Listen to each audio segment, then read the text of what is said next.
and welcome to the Unknown Webcast.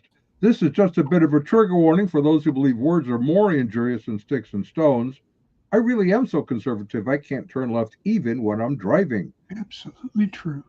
In addition to giving trigger warnings to our viewers, Ron Hensel and I both drink coffee for your protection. Yep.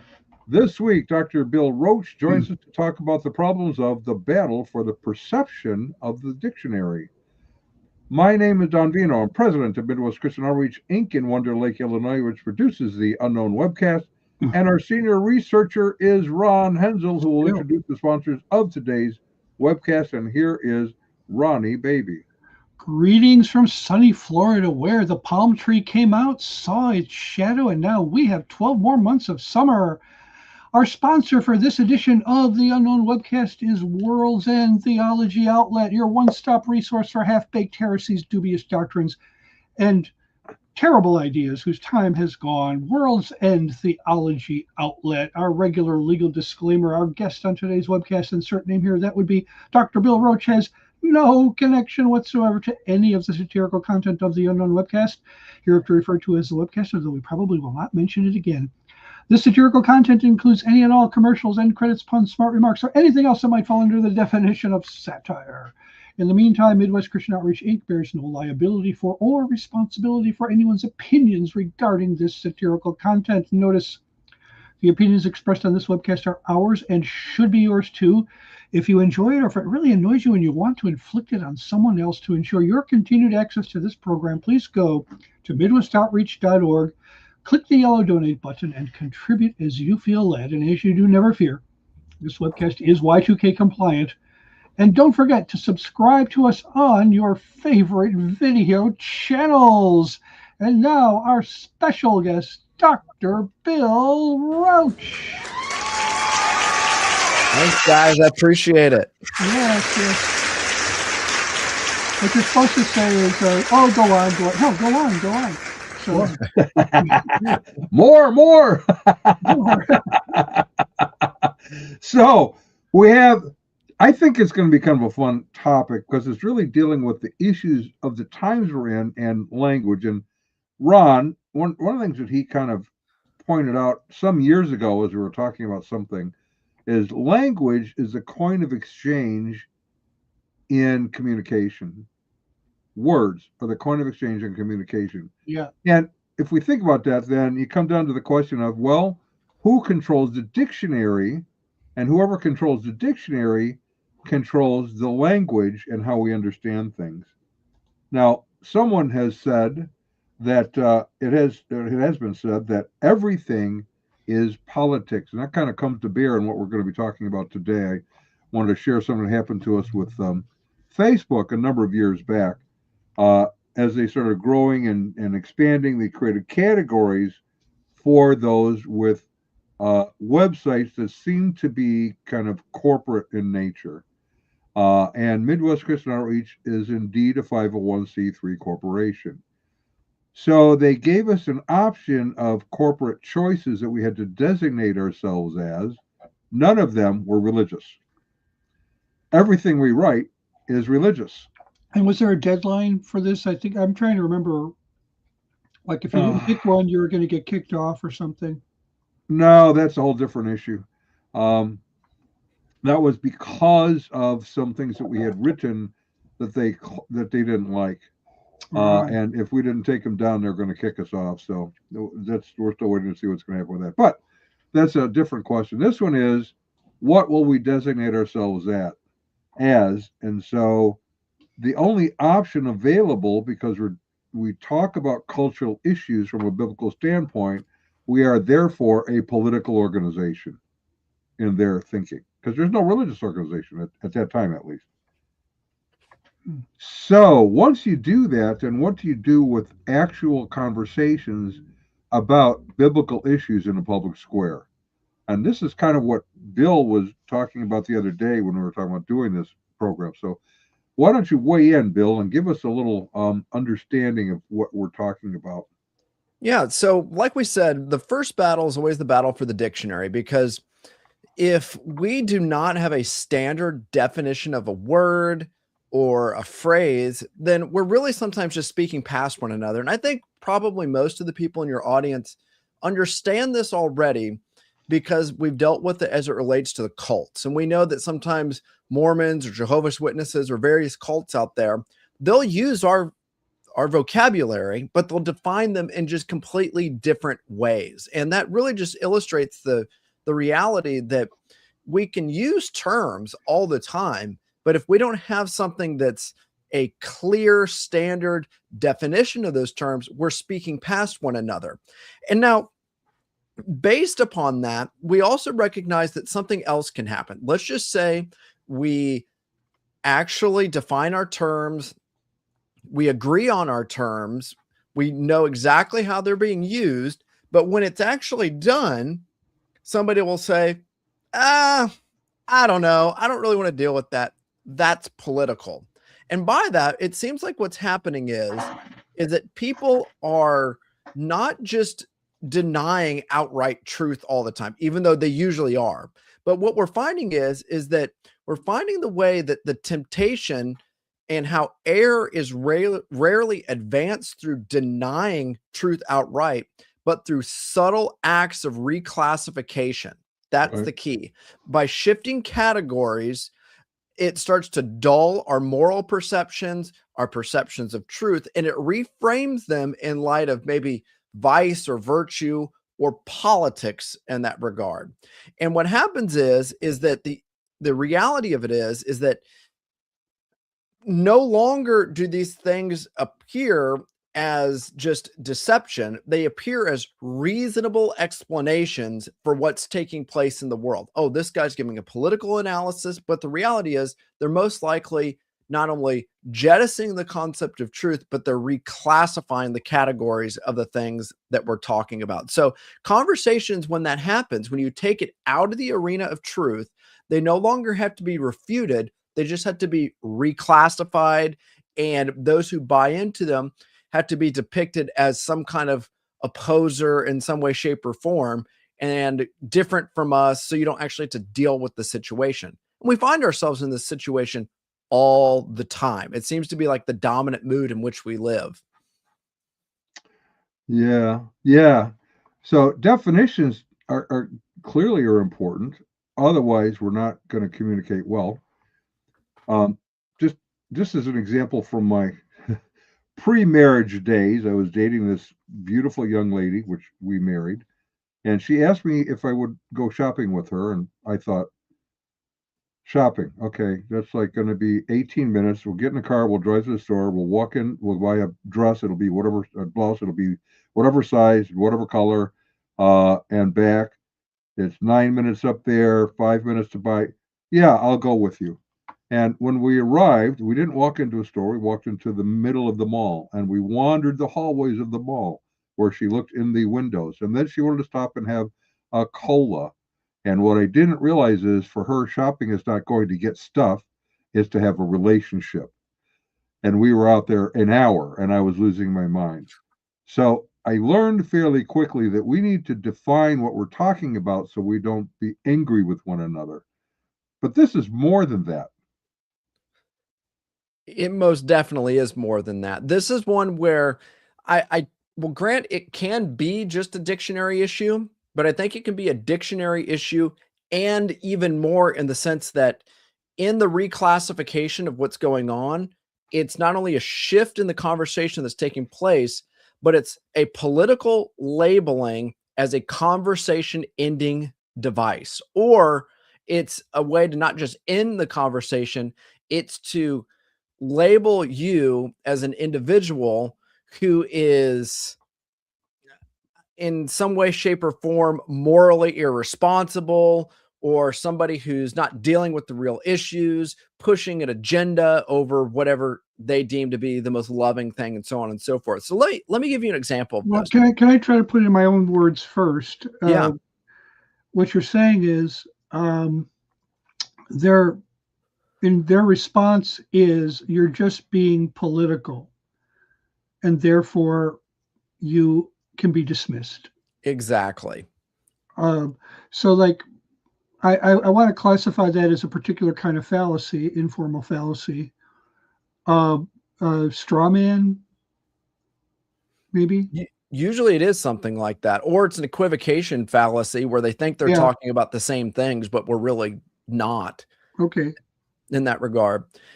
So we see how this happens. Like, I remember this situation taking place where, you remember a couple of years ago now, when all of the division started to take place in the conversation all over social media and everything concerning Alistair Begg and his advice on to attend or not to attend a same-sex marriage. Right. And I remember where there was a pastor that preached on that particular issue and used that particular illustration to side against Alistair Begg on it.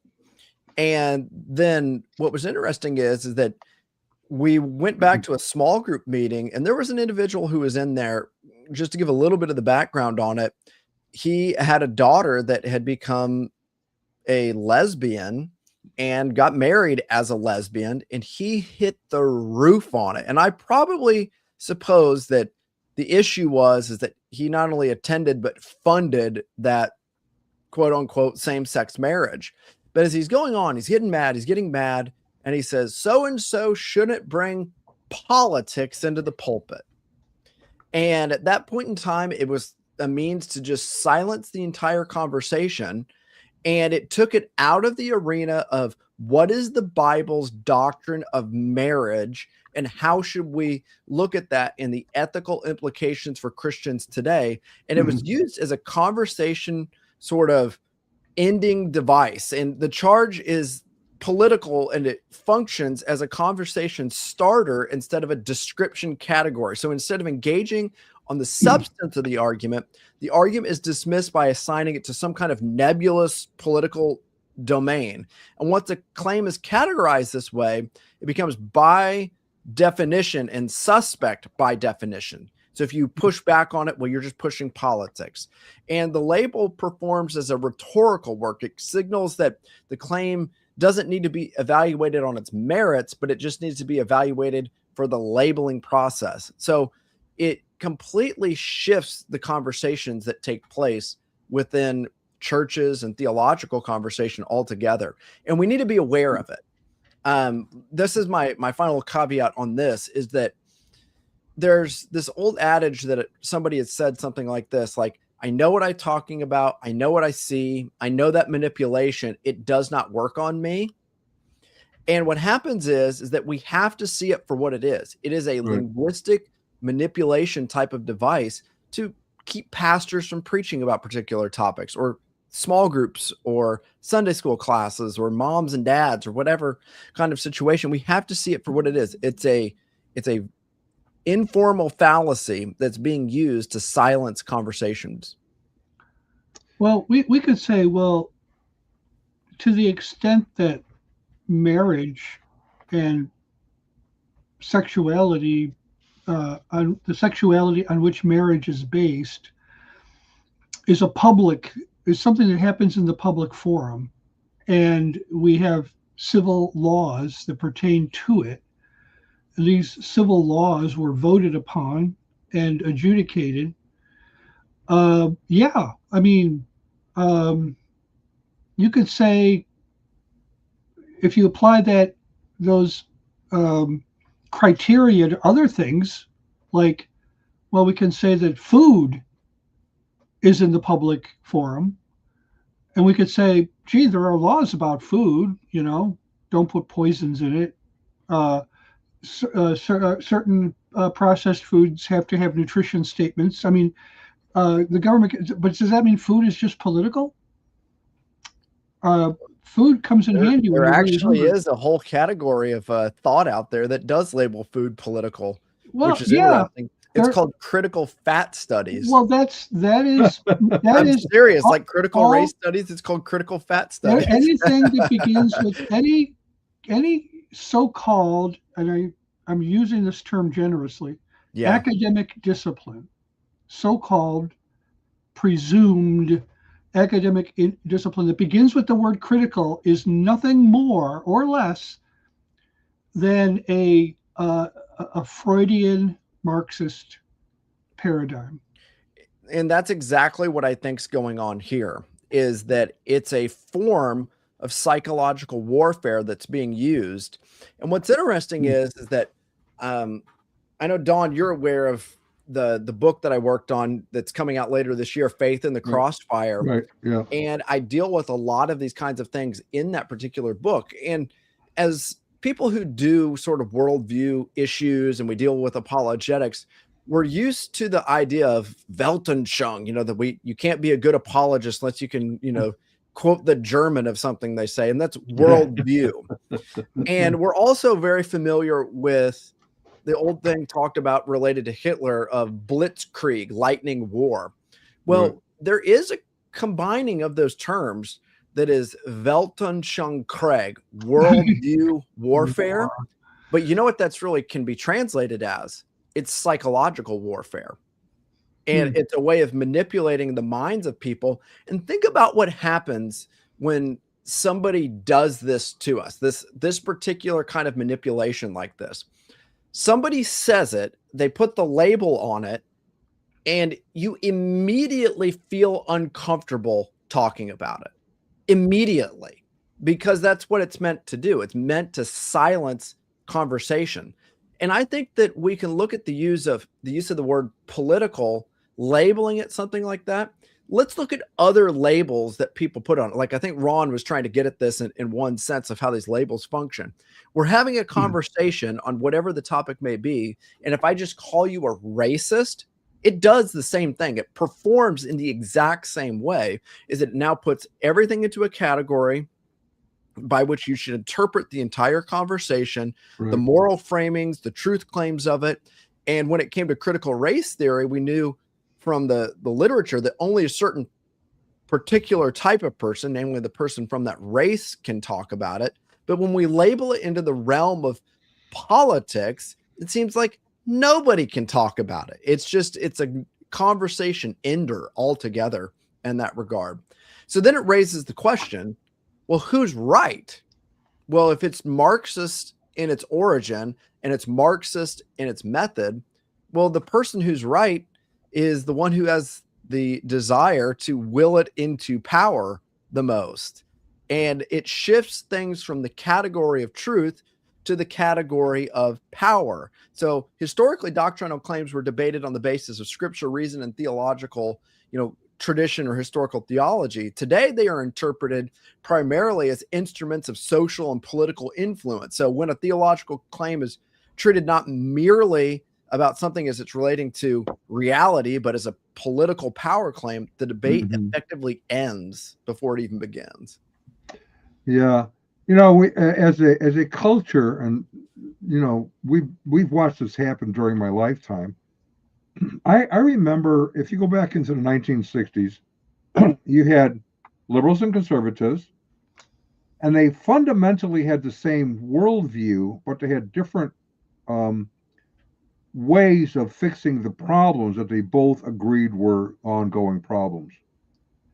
So, liberals took one avenue to solve these problems, and conservatives took a different avenue for it, but they could argue about them without demeaning one another necessarily. I mean, there were times when that happened, but it wasn't a cultural wide issue. Over the years, that has transformed into exactly what you're talking about. So it isn't that you just see this, you wouldn't even see the same problems today. And I saw today earlier somebody that I like, that we've had on our show before, and did a little 8 or 9 minute video on voting, Christians who tend to vote Democrat versus Christians who tend to vote Republican. And he made this sort of amazing statement, and I thought he should know better, because he said that those who are voting for, say, Donald Trump have become aggressively anti-immigration since 2015. And I stopped when I heard that, and I went, okay, is that true? The answer is no, because what he's just done is what we see happening in this whole conversation is he's conflated those who have come illegally into the country, where certain parties in our form of government feel that we should financially support and care for them in spite of them being illegal rather than sending them back home, versus those who are coming legally, who we all think should be allowed to come if they meet the criteria. Is that the kind of thing that we're talking about? It can be, where there's an equivocation that comes upon with that. You know, I remember years ago, there was, during the rise of critical theory, several individuals started talking about the Mott and Bailey fallacy, which you Right. have, you know, you can change it, the words, and get the same point with it. I think it's easier today. You have the castle and the castle court that comes about.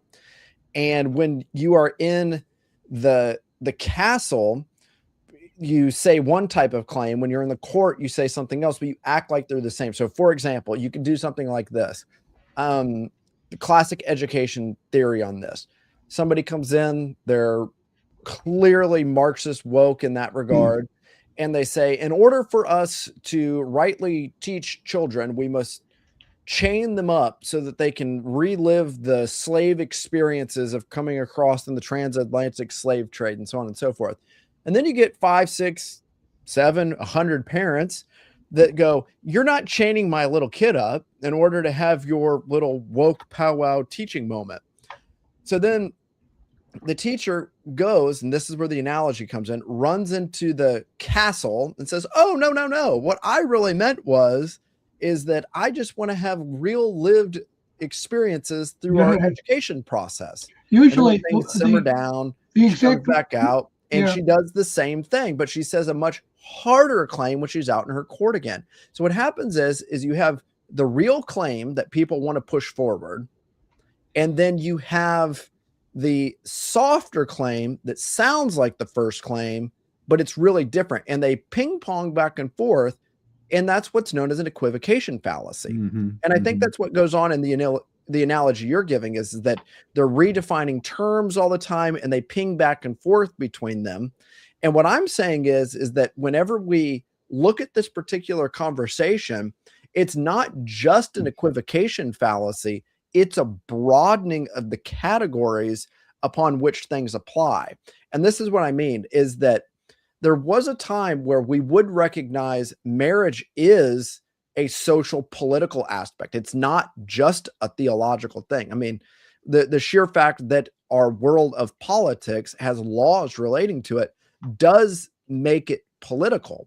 But what they're doing is that they're broadening the category of what political means. Namely, it's not just a set of laws, and it's not just an area where we talk about the ethical structures of the public sphere in life. So we've understood that areas of life once understood as moral, theological, philosophical are now interpreted through this political framework. So questions of anthropology or sexuality, education, and so forth, even the language, are no longer treated merely as ethical or metaphysical matters, but as expressions of wills to power, of political differences. And it becomes not a question of, is it true, or is it true in the political sphere? It's whose position is willed to be right, given that, and all the things about postmodernism and Marxist categories of languages and equivocation and so on and so forth. Well, the hallmark of the Mott and Bailey fallacy, I think, is some variation of the disclaimer. All I was saying was exactly some variation on that, where basically it's a lie. Yep. That's not all you were saying. You were saying something else. So what you've done is you've attenuated it, you've modified it so that now you're expressing something that you think everybody or will have broad acceptance in this reformulation. No, you were not just saying that. You were not making this broader, more acceptable formulation. You were making a subspecies of that only a very narrow niche of people subscribe to. So, really, when people level the political accusation, when they say you're just being political, I think your phrase "will to power" needs to be emphasized, but also translated for people who don't read Nietzsche. And that is to say, you're just trying to get what you want. Exactly. You're trying to enforce your agenda. That's, in other words, politics is not just about getting elected. It's not just about favoring one candidate over another. It's about what does that candidate say he's going to do. And the things that interest people most in politics in terms of what's going to be done with the political power that is gained through whatever kind of mechanism you have, whether it's monarchy or dictatorship or democracy or republic. The point of power, what is the point of it? Well, for most people, 99%, it's divvying up the resources that we have. Right. It's deciding who gets what. Right. It's deciding who gets to prosper and whose ox is gored, quite frankly. Yeah. You know, It is also the power over who decides ethics and morality. well, yeah, and yeah, that's true too. In other words, that has to do with who's in and who's out. You know, formerly, you could say that open homosexuals were outside of the realm of power. They were excluded if you were openly gay. Now I can't think of anybody who has more power than someone who is openly gay in many cases. I think one of the most absurd, obtuse, ridiculous things I still hear, it's insanely stupid, is when people say blacks have no power. You got to be kidding me. You know, it's like we had a black president, and that's not a small thing. You know, and it's not. Blacks have power. Blacks have economic power like never before. Blacks have political power. Blacks have the power of guilt over white people that they exercise on a minute-by-minute basis. You know, they have all kinds of hard and soft power. So, no, I'm sorry.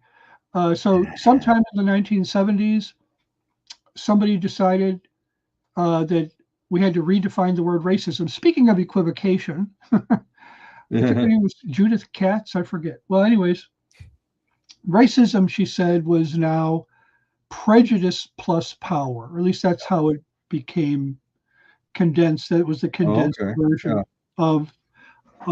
So by the time so to get there, they had to redefine it in a dictionary. Well, it wasn't and then sell it to the public. That didn't happen until like a year and a half ago. Right. Literally. But it was extent in culture, right, by changing the perception. There you go, changing the perception of the dictionary. Right. They did not change. Merriam-Webster did not change the definition of racism to include this woke version until I think within the last 18 or 24 months, if I'm not mistaken. And you know, they had to be persuaded to do this because they didn't see. Apparently, they didn't. I mean, how can you live in America and not know that this is the way people are using the word? Well, maybe it's because it was a political definition of the word racism. Yeah. Well, what's even interesting about the concept of dictionaries themselves and perceptions of dictionaries is, from that vantage point, according to this Marxist analysis of things, the concept of essential objective words and propositional statements are viewed in and of themselves as usually white Western or power statements or something like that. And when you read the literature of these types of people, even to have a fixed dictionary on something is a means of controlling people. Right. So what they do is they want to not only do away with the dictionary, but without having to go through the long, tedious process of actually getting Webster to update their dictionary, you just do it in yourself by using this political shift. Now, any words, any concepts, any truth claims, if you label them as political or whatever we want to, I'm just going to get what I want in that regard. It's a way of completely dismissing the conversations, right? To prove the idea that everything's in flux and in change, and based off really, situations. That's the postmodern, I mean, I think postmodernism is dead, frankly. It just doesn't know it. But it's culturally dead. It's of all the philosophies that nobody can live by. It's actually absolutely impossible to practice on a consistent basis, and yet they don't care. Of course, existentialism had the same problem, but postmodernism is an impossible philosophy, if you could call it that. And so this was what postmodernism has been saying since the 70s. I mean, that there are no fixed meanings of anything. And when they first came out and started saying this, people laughed at them. But now this is in certain circles of academia, it's the pinnacle of wisdom. Yeah. So it can make it difficult when you're going to go to a family gathering. How is it that you're going to even kind of survive in some of those settings? Now, we have a sponsor that addresses that, actually. Yes, and if my computer will speed up, I had to shut something down in order to get it to do this, and it's not cooperating yet. Let's see what's going on. Can you keep talking for a second while can you hear me? Well, yeah. We can hear you fine, but we're not seeing any. Yeah, I'm slowing down on my end precipitously. Oh, there we go. What are you seeing? World's End Theology Outlet. Okay, I'm not seeing that I'm showing it yet. Okay. Well, in that case, we're going to go back to this while you get that operating. What about this? We now have this phrase being bandied about and used as a cudgel oftentimes against others for political purposes called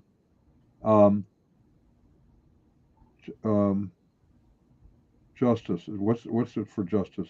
Social justice. Social justice. Social justice is the epitome of that. Yeah. I mean, what it is social justice and this idea of grievance studies reflects just this broader shift that's taking place in which moral authority is grounded in the perceived injury rather than in truth claims. And in this framework, arguments are not evaluated by like coherence or truth or its correspondence with reality, but whether or not they affirm or challenge particular grievance narratives and the redistribution of power in those different narratives. So the debate is less about whether something is true or more whether or not it validates, quote, one's experiences of oppression. And that's what kind of drove me nuts in the midst of all of this. And I remember one time, I mean, it's been so cataloged on this. I remember one time there was a speaker who came out of Wheaton College and he spoke at Southeastern Seminary, and they did a Q&A afterwards. And the gist of the Q&A came down to his whole hermeneutics of Latamente and how he was going to go through and interpret the Bible from a Latin American perspective. And they had several other individuals that were on the panel themselves and of different racial makeups and so on and so forth. And the question came up to, isn't there just one interpretation of the Bible? And they scoffed and they laughed at it and they made fun of it and said, well, who's going to pick which one is the right one? Something like that. And what is really, really interesting there is that that's a Marxist framing on it. Radical subjectivity. And the one who's going to pick is the one who has the most power, but yet none of us have the right to do such a thing. We must have the hermeneutics of humility. All the while, they're trying to get us to adopt all of their privileged standpoints of interpreting the Bible and by their commentaries on their special insights. I remember him saying, here's one of the insights that I have. You know, when you read the Bible and it talks about greeting one another with a kiss of love, and that reflects the Hispanic culture. And because of that, only we can have a right understanding of what that means in the biblical text. And I just thought, this is getting absurd. Yeah. More absurd. as time goes on. Well, yeah, and that is really a conversation stopper. That social justice how can you be against justice? Exactly. Well, we're for biblical justice, for standard justice. We're not for, and yes, we're for social issues, and but social justice is not really a thing. And what they did is they redefined what it was. You know, social justice in a classic understanding of the term would have been individual justice applied to the social sphere in that regard. And there's nothing wrong with that if that's all that we mean by that. I mean, that's just simply something of general political ethics in that regard. But that's not what was meant. It wasn't actually the giving of due unto somebody according to an objective standard. Rather, it was the radical redefinition and the reallocation of social capital according to equitable terms, which is another way of saying white people have a lot of social capital out there. Black people, Hispanic people, minorities, and so on and so forth don't have that kind of social capital. So we're going to borrow from one or steal from one and give it to the other to, quote, bring about equity. But instead of robbing the rich in order to, quote, feed the poor, they Robin Hood it according to social capital and took from what they deemed as privilege and power from a particular group and tried to redistribute it. But they didn't just redistribute it. They completely flipped the scales on top of their head. And the second you say, that's not fair, well, you're a racist or you're doing politics and so on and so forth. And we can't actually talk about the particular conversation at hand, because to do so is to be put under the bad influences of grievance affairs in that regard. Namely, you're going to be viewed as somebody in that regard. Right. So grievance affairs sort of controls everything, and you then have to develop a narrative to support the premise about grievance affairs. And if you don't agree with them, you're just a bigot. Exactly. And, you know, we can laugh about these kinds of things and we see how absurd they are. But the reality is that we lived through that. And what was interesting is that being in the academic world, it was as though you had a muzzle put on your mouth. And if you ever spoke out against it, I mean, the quote struggle sessions were real. Like I've seen it. And it's one of those, how dare you ever say something about this? How dare you? And it's like, guys, we're like, first of all, it's like, that doesn't intimidate me. Let's deal with the truth claims as such. But they didn't want to have that conversation. So just as we broaden the categories of what can be true conversation, these individuals broaden the categories in such a way as to make untrue conversations, just completely disregarded it in that regard. Right. So, okay. That's the problem. I think many who are watching this are going to go, yeah, I understand exactly, because that happens to me all the time. Is there a solution to that well, now just back up a second. I've been referring to the time that we currently live in as Christianity in the age of re-enchantment. So we are more like the first century religiously than we are in like the, I don't know, 6th century religiously. Because by that time, the world, the Western culture that kind of Christianized the world, that we know as Western culture, had sort of established the morals and ethics that all would live by, whether they're Christian or not. That was a recognized set of morals and ethics. Whereas in the first century, you didn't really have that as much. So how do we as believers interact with a culture that doesn't even recognize there is a truth that you can know? Yeah, I think the first thing is I agree with you on that situation of we have to recognize where we're at in the place in this flow of history. And what was interesting is that in the early church, many of the battles came from outside of the church, persecution or whichever.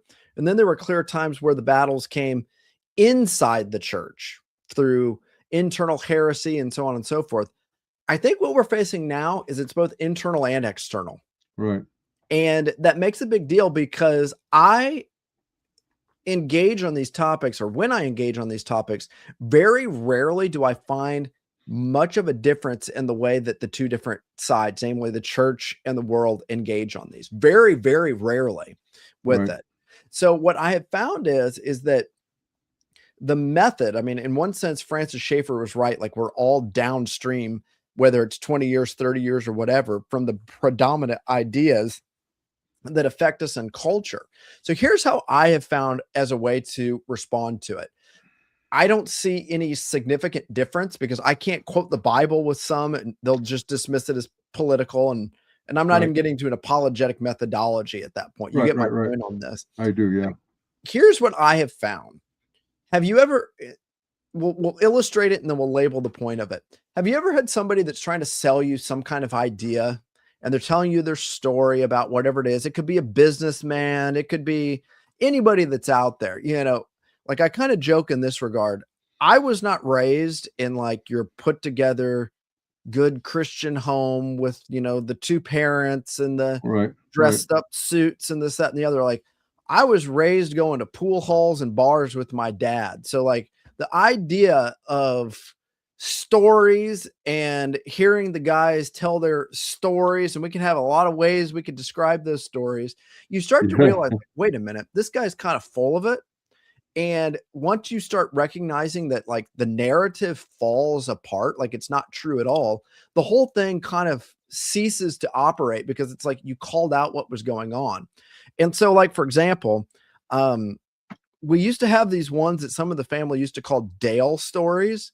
And this guy, Dale, would tell all these ridiculous things. Oh, we ran this far one day, and like all this. So I remember one time making up a Dale story just to get people to laugh. And the Dale story is that, you know, we went out to California and we got on The Price is Right.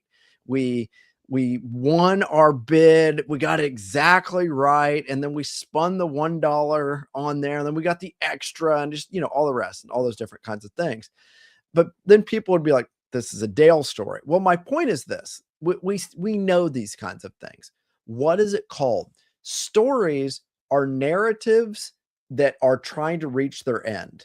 And if you can get the end or the arc of the narrative to take place, you have a significant influence on people, whether it be a movie or a story or some crazy guy that's had too many to drink in a pool hall. Like, you tend to pick up on it very quickly at a young age. Well, how do we defeat them? We destroy the narrative arc that they're trying to communicate.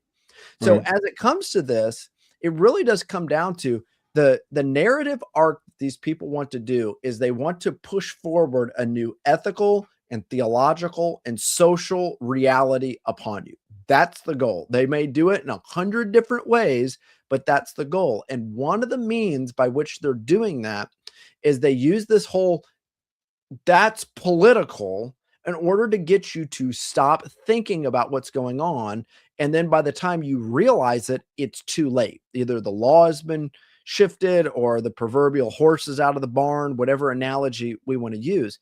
And that's why I think what needs to happen is in two respects. One, we need to have conversations about this exact topic ahead of time, so that people are aware of it, but also, like, hypothetically, you know, if somebody called out Dale stories beforehand, then Dale probably wouldn't tell his Dale stories anymore, or at least you wouldn't fall for them.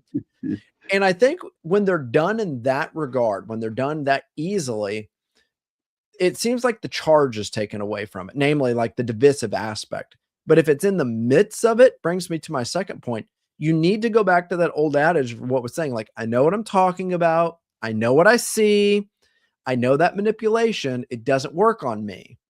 And we need to label it exactly what it is. Like, this is a manipulation to stop theological truth or conversation about what is true according to the Bible or the moral law or whatever we want to say about this, in order to broaden what's acceptable in society. So go back to the particular issue of the Alistair Begg and should we go to same-sex marriage and the guy that got mad about it.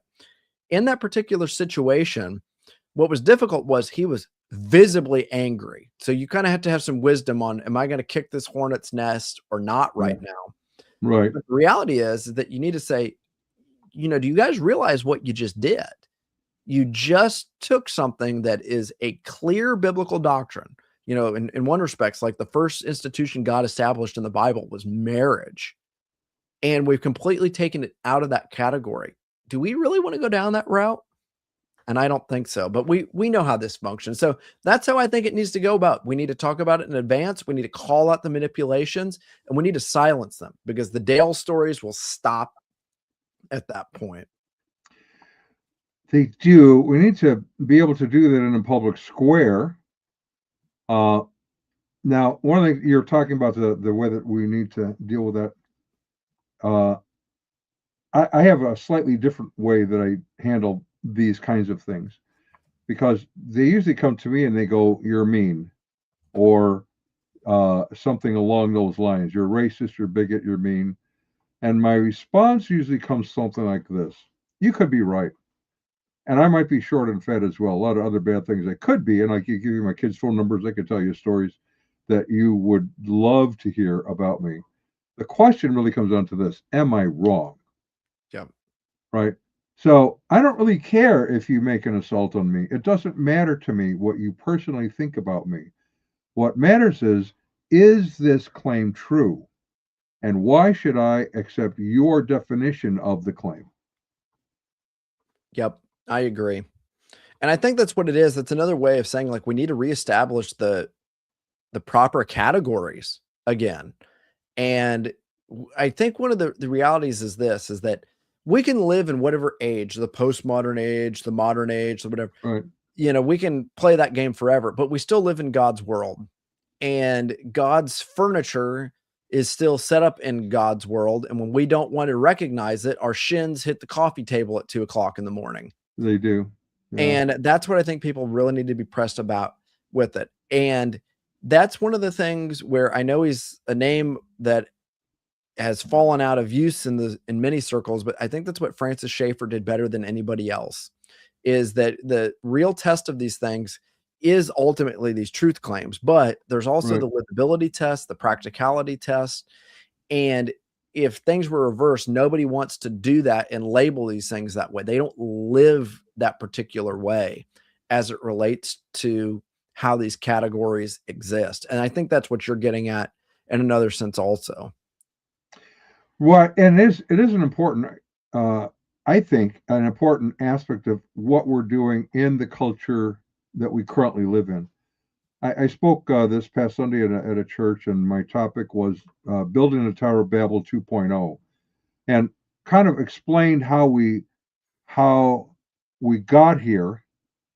And part of that was to help people understand that for 1700 years, the church has basically lived in Jerusalem. And by that, I mean, in Jerusalem in the first century, whether you agreed with all of the teachings of the various groups, the Sadducees, the Pharisees, the Essenes, they all agreed on certain things. God has spoken, we have his word, and morals and ethics were essentially framed in that dialogue.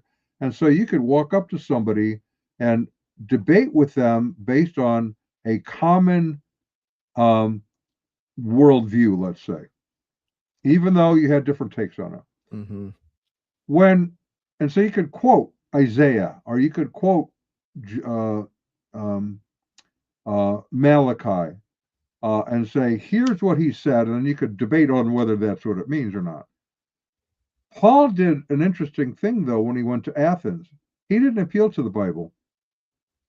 He used what they were familiar with and what they were basing their lives' decisions on, their worldview, by saying, you know, I notice you have a lot of gods. You have got all sorts of gods, and that's interesting. And you have an idol to the unknown God. And so I want to tell you who he is.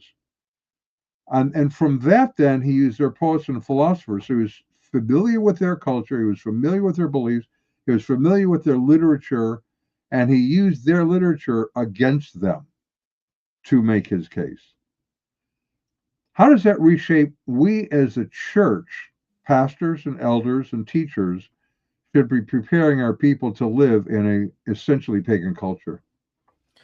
I think so much of it is that, like, when it comes to these kinds of issues, we have to again, we have to equip them on these particular things. And that's in all honesty, that's one of the reasons I wrote that book, Faith in the Crossfire, that's coming out, is I wanted to give a high academic book on how did we get to this particular place and what it is and what's the real theological significance of it. And I think that's exactly what we need to do is that this is why I got into apologetics, is that the first step of being a good apologist is to know what you believe. Obviously, you must know what you're defending in order to do it. And so many churches fail even in that regard. The second thing is that you rightly need to be able to understand and explain what your opponent believes. And I think that's where many of the churches have really struggled with it is that we've made what the opponent believes in many respects to be what we believe and reestablishing those kinds of categories. So I have no problem if churches want to have conversations about this and to discuss it. But what I've found is that it's so difficult. Like I'll give you an example. A few years ago, we were asked to lead this I don't know, young adults group at one point in time. And we would have people come over to our house. And I said, you know what, we're going to do something that's going to be kind of old school for them, but they'll get something out of it. And we looked at Francis Schaeffer's video series. What is it? The God Who Is There, I think it is. Right. And we got to lesson 2. They liked all the Roman stuff, you know, Christians living in community and eating bread and all that kind of stuff. But then episode 2, they didn't like so much. And because what it do, he started to talk about the major inroads, and he was talking ironically about Marxist influence at that point, which was ironic. Wow, okay. Yeah. And I just remember talking to these people about, you know, here are some of the areas that the Reformation brought real moral change: theology, the family, society. And I had no problem sitting there with a group of young adults saying, you know what, you want to see these good changes in your church and you want to see changes in society. But I said, but how many of you really would want to see, quote, a reformation of the family in that regard? Right. And what would that reformation of the family look like? And we got into many of the traditional things of what the Bible would say. Well, to steal a phrase from my PhD advisor, that went over like a concrete balloon. And I thought that's really interesting because the big shaping factor of it is it's not only do they not want the biblical family, they don't even want to think about the concept of entering into the biblical family. Like the concept of even getting married before 35 was so foreign to them. You know, you got to go out and do these things. And the conversation was just immediately shut down. And I think it's going to take time for us as the church to realize, yes, it is an issue of they have to be educated and we have to disciple. But how do we bridge that gap when people erratically and irrationally respond to these situations?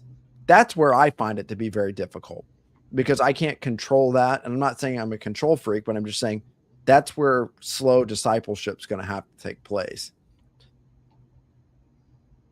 Okay. I agree with you. I'm meeting with a group of pastors actually tomorrow to talk about some of these issues. They contacted my pastor and they're having a ministerial meeting. And they said, we have a question that we need to be kicking around, which is how I ended up being invited to the group. And that is, how do we prepare our people in today's age with what's going on? I thought, that's a great question, pastors.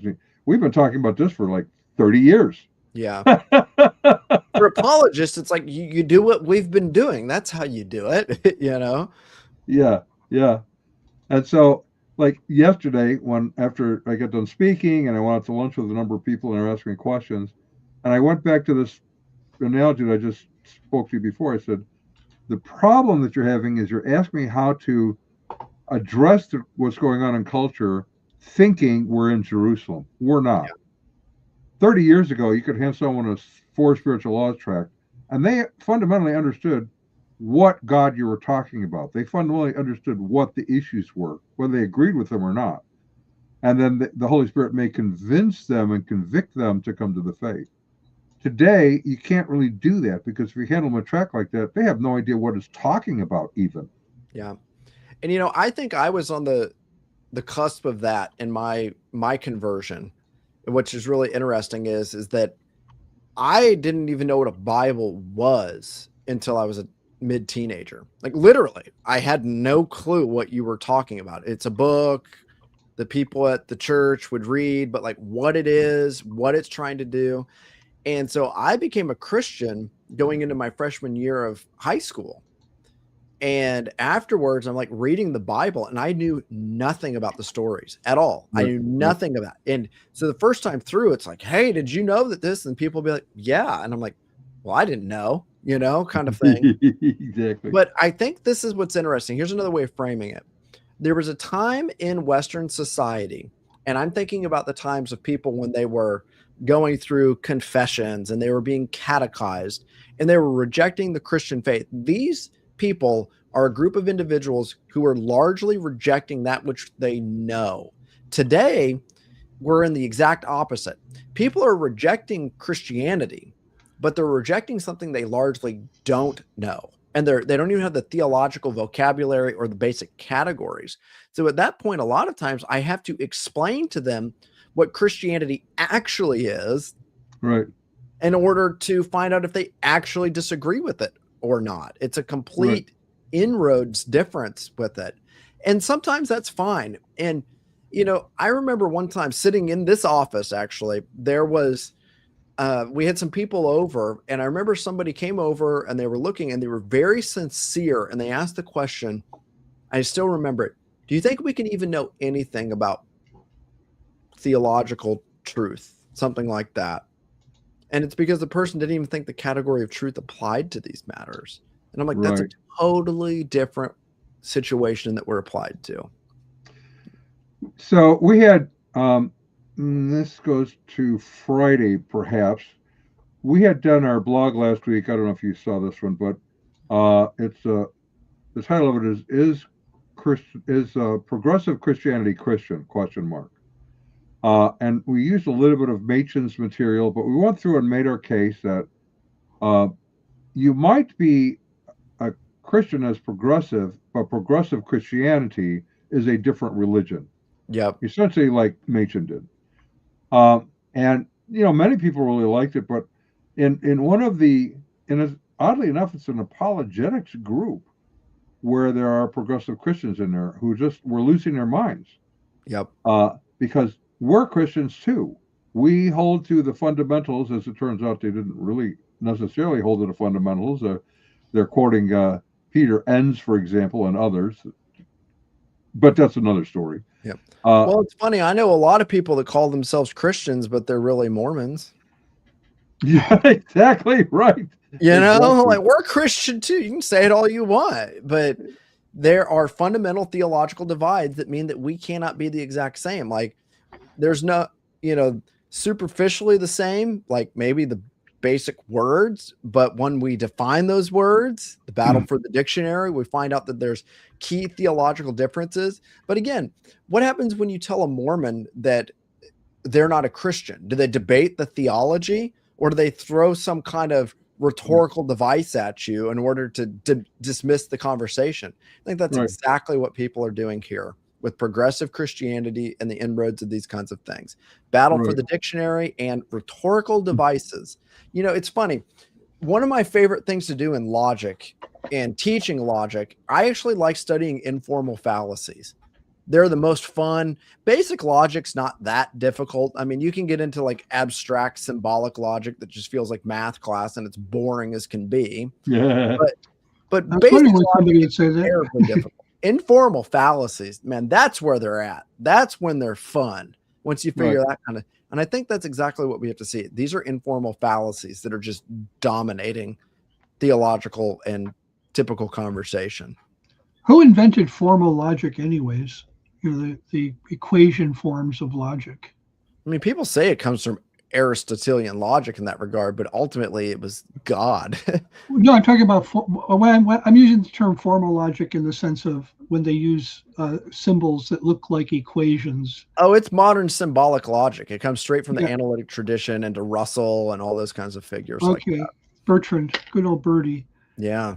So no, and I like what you say about that informal logic, because that's really what we're dealing with. And most now, I mean, you deal with the other stuff. You've gone through the work of getting your doctorate and all of that, and as you know, I respect all of that. I tell everyone I'm homeschooled. I hung around with smart guys like Geisler and James Sire and others, and I learned a great deal from them apologetically. But I'm sort of like a backyard mechanic of apologetics, let's say. I have great tools and pretty good knowledge to get around, but I speak to the person in a pew most of the time. I want them to be able to grab a hold of what we're talking about and make it usable in their life. So understanding informal logic like this is helpful, because it can give you the tools then to ask questions, which is by far my favorite method of talking to someone, so that they have to think through what their claim actually is. Yeah. And that's exactly what it is that I think in today's age, people are not debating most of the time the formal, like if A, then B, A, therefore B, truth claims of Christianity. They're dealing with all of these different sort of informal fallacies. And it's funny, I've even had some people recently try to say that, we're using informal fallacies and all the rest. So for example, like we're all used to the slippery slope fallacy. This is going to lead to this and this. And the reality is, like, there is a reality to the slippery slope fallacy. Right. For example, Harold Lindsell's book, The Battle for the Bible, goes to show that, when somebody does give up the high view of scripture like that, institutions and churches will fall with it. It's just the necessary consequence of it. Right. But a lot of people will say, well, that's just an informal fallacy. And I'm like, an informal fallacy is only fallacious if you use it fallaciously. And people even have to realize that sometimes people will use that kind of stuff against it. And the backdrop on it is that it's usually in conversations of informal fallacies, we're not so worried about what's coming next. We're worried about the fact that what's going on now is an indication of the slide that's taking place. And I remember in the context of this, recently I was having a theological conversation with somebody who was pushing more of a redefinition of sort of ordained or possibly not ordained offices within the church. And they're trying to say, well, we not only have shepherds, but we can have shepherdesses. And, and they were saying, oh, and these kinds of things. And I'm like, well, the problem is that like that opens up the floodgates for female officers in the full sense of the term. Oh, that's just a slippery slope. And I'm like, no, by having the shepherdess, you're already in the slippery part of the slope. Right. And show me one church that stepped out onto the slope and didn't slide down it eventually. Exactly. Show me one. Exactly. Where they didn't end up with female pastors and worse. Exactly.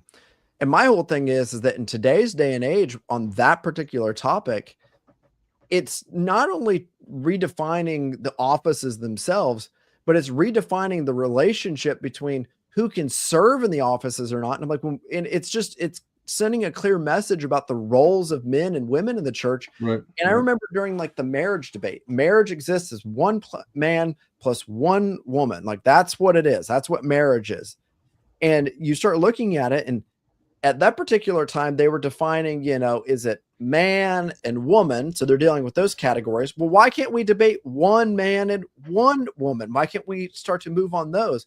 So in one sense, as it applies to this particular topic, they're not just redefining what the office is and what activities look like. When is it going to turn into who can hold it as it relates to homosexual issues and all the rest? Right. Just because the debate's not being held, the formal arguments for one hold for the formal arguments for others. And that's why the idea is like, when the nose of the camel's under the tent, the rest is not too far behind.